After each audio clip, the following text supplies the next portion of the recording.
ಅವ್ರಿಗೆ ಹೇಳೋದಕ್ಕೆ ಅವ್ರಿಗೆ ಬೇರೆ ಇದೊಂದು ಸಂದರ್ಭ ಅವರಿಗೆ.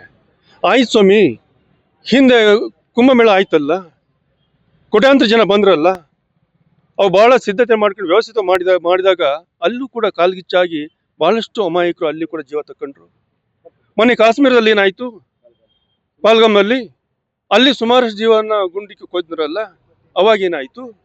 ಇದನ್ನೆಲ್ಲ ನೋಡ್ಬೇಕಾಯ್ತ. ಇದನ್ನ ಅಲ್ಲೂ ನಾವು ಹೇಳ್ಬೋದಿತ್ತಲ್ಲ, ಈಗ ಅಲ್ಲಿ ಪ್ರಧಾನಮಂತ್ರಿಗಳು ರಾಜೀನಾಮೆ ಕೊಡಿ, ಆ ರಾಜ್ಯದ ಮಂತ್ರಿಗಳು ಮುಖ್ಯಮಂತ್ರಿಗಳು ರಾಜೀನಾಮೆ ಕೊಡಿ ಅನ್ನುವಂಥದ್ದು ಹೇಳೋದೇನಿದೆಯಲ್ಲ, ಆ ಹೇಳುವ ಮೊದಲು ತಾವು ಅರ್ಥವನ್ನು ಮಾಡ್ಕೊಳ್ಳಿ, ಸಂದರ್ಭ ನೋಡಿ ಅದಕ್ಕಂತ ಮಾತಾಡ್ತಕ್ಕಂಥ ವಿರೋಧ ಪಕ್ಷದ ನಾಯಕರು ಆಗ್ಬೇಕು ಅಂತ ವಿನಂತಿ ಮಾಡ್ಕೊಳ್ಳೋದಕ್ಕೆ ಬಯಸ್ತೇನೆ.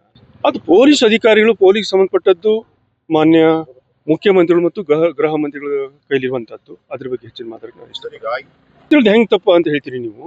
ಅಲ್ಲಿ ನಡೆದಂತ ಸಭೆ ಏನಿದೆಯೋ, ಕಾರ್ಯಕ್ರಮ ಏನಿದೆಯೋ, ಅದು ಬಹಳ ಚೆನ್ನಾಗಿ ನಡೆದಿದೆ. ನಾವು ಟಿವಿಯಲ್ಲಿ ವೀಕ್ಷಣೆ ಮಾಡಿದೀವಿ, ನಾವು ಚೆನ್ನಾಗಿ ನಡೆದಿದೆ.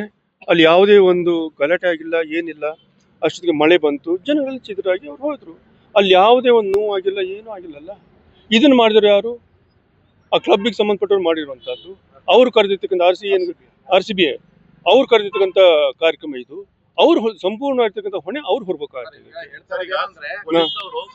ಬೆಳಗ್ಗೆನೆ ಅಲ್ಲಿ ಡೋರ್ ಓಪನ್ ಮಾಡಿದರೆ ಇಂತಹ ಪರಿಸ್ಥಿತಿ ಆಗ್ತಿರ್ಲಿಲ್ಲ ಅಂತ ಹೇಳ್ಕೊಂಡು ಸರ್ಕಾರ ಸೂಚನೆ ಕೊಡಬಹುದಿತ್ತು. ಸರ್ಕಾರ ಸೂಚನೆ ಕೊಡುವ ಅವರ ವ್ಯವಸ್ಥೆ ಮಾಡ್ಕೊಳ್ಬೇಕಲ್ಲ. ಮುಖ್ಯಮಂತ್ರಿಗಳ ಮಾತನ್ನು ಕೇಳ್ತೀವಿ ನಾವು, ಯಾವುದೇ ಪರ್ಮಿಷನ್ ಕೇಳಿಲ್ಲ ಅಂತಂದವರು.